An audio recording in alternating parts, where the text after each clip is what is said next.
Today's story is not about celebrations. Because trust me when I say this, that all stories you see now are not about celebrations. They are full of various long chapters that never make it to the highlight reel. Today, of course, we see the polished moments, the achievements, the smiles, the victories that all are posted online.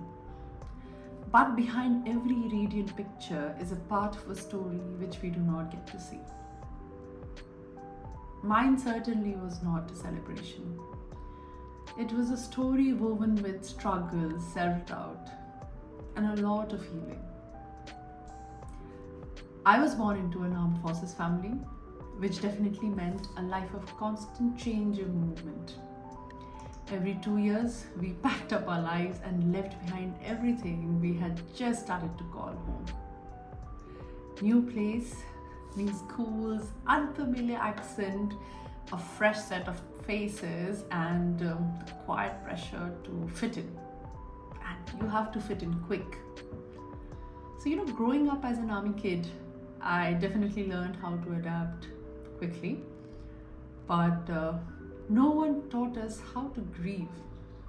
How to grieve the friendships and the places, the bonds, the memories we had to leave behind, and the feeling of never truly belonging anywhere. The goodbyes came easy because we had no choice. But yes, the emptiness stayed. And in all this, I was a little girl who just learned to smile quickly, adapt fast, and hide behind the ache of never fully belonging anywhere. Being of Asian ethnicity definitely did not help, because especially in places where no one looked like me meant that I stood out. Especially all that I wanted was to blend in. I was called names I did not understand, but I knew it did not mean good, and I felt that sting. They laughed at me. They laughed at the shape of my eyes, the shade of my skin, the size of my nose, oh God, and so much more. And slowly I began to feel that different meant less. And slowly I started shrinking myself. Not out of any other feeling, but out of fear of not belonging. I wondered, what if I could change this life? What if I could be someone else? Or maybe, what if I could just disappear? Because when you feel like you do not belong, invisibility feels so much safe. And to tell you, all this that I felt was not loud. It did not come with screaming or shouting or some thunderstorms or lightning or some chaos. It was very quiet, almost invisible. This is the kind of hurt that lingers onto you, onto your soul, even after the moment has passed. And these kind of moments, they seep into your self-worth. They whisper to you that you are not enough. And so you carry on, maybe sometimes masking it, ignoring it, thinking that it does not affect, but you realize it after many years that how heavy this feeling of hurt actually weighed. I also carried so many quiet battles with my body, flat feet, asthma, sciatica, allergies, and so much more.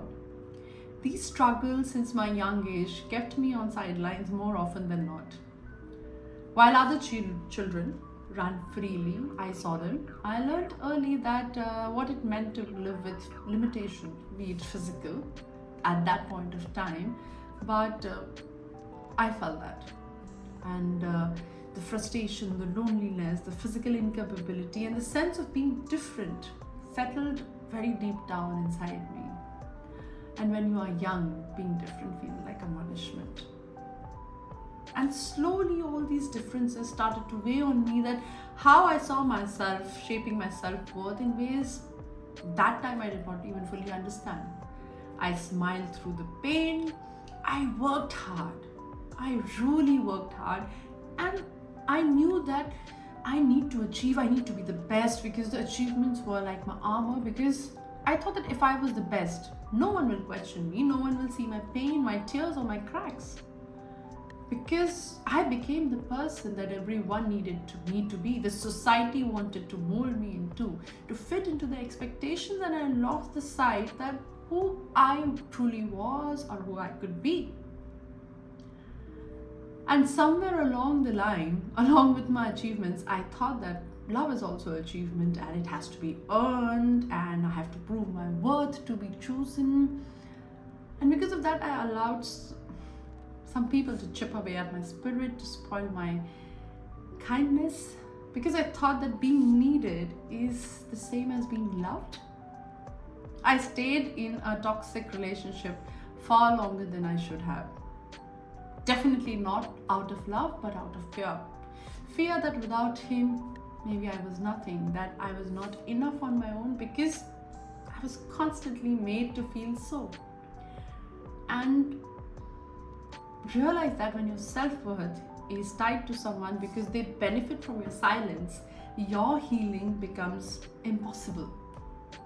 But slowly, very slowly, I began to remember who I was. Before the world, the society, the people told me that I was unworthy. I thought that healing meant that pushing the hurt aside or putting it inside the carpet and ignoring it and pretending it never existed. But I have come to learn that true healing begins when we face that pain with courage, not denial. But the best part was that even amidst all this, I was never alone. My family was my anchor, my friends were my mirrors. They held space for me when I could not hold it for myself. The ones who truly loved me, they did not change me, and they stayed for me. Healing for me, that did not happen overnight. It came in waves, and it came through so many years and through so many losses, through reflection, through stillness, and through the slow discovery of a self-worth I had lost. I learned that pain cannot be erased. It will never be erased. You have to witness it. And the fact that my worth is not conditional, and just because I'm different, may not mean that it is broken. Today, I no longer hide the parts of me, and that is why I'm sharing all that I have faced. And in the coming days, I'll share more that I thought made me different, or maybe it was shameful for me at a particular point of time. But the point is, there was nothing wrong with me anytime. It was the world and the people around me that failed to understand, to embrace, and to accept who I was. I have learned that their judgment was a reflection of their limitations, not mine. I carry all my truth, all my stories today, not with any kind of shame, but with great pride. Because every part of me, my every story and my every struggle, I think in my own sense is worthy of being seen.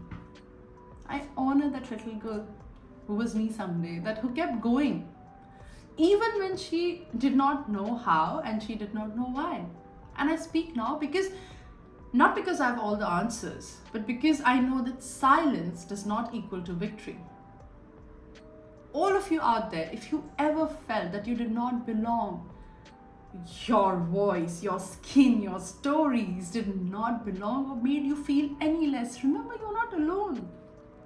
I was there once. But trust me, don't let anyone make you believe that you're broken. You are becoming. You are becoming into your strongest and the best self.